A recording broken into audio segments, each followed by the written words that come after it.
أعوذ بالله من الشيطان الرجيم. بسم الله الرحمن الرحيم.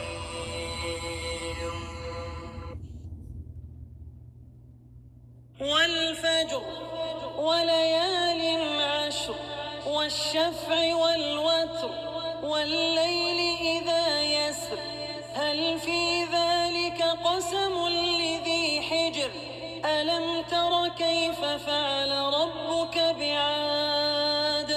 إرم ذات العماد التي لم يخلق مثلها في البلاد وثمود الذين جابوا الصخر بالواد وفرعون ذي الأوتاد الذين طغوا في البلاد فأكثروا فيها الفساد فصب عليهم ربك سوط عذاب إن ربك لبالمرصاد فأما الإنسان إذا ما ابتلاه ربه فأكرمه ونعمه فيقول ربي أكرمن وأما إذا ما ابتلاه فقدر عليه رزقه فيقول ربي أهانن كلا بل لا تكرمون اليتيم ولا تحاضون على طعام المسكين وتأكلون التراث أكلا لما وتحبون المال حبا جما كلا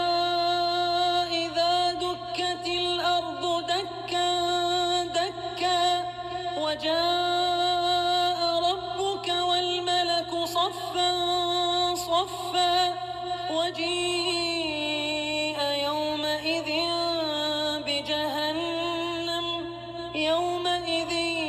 يتذكر الإنسان وأنى له الذكرى يقول يا ليتني قدمت لحياتي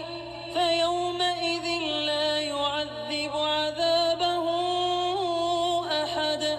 ولا يوثق وثاقه أحد يا أيتها النفس المطمئنة ارجعي إلى ربك راضية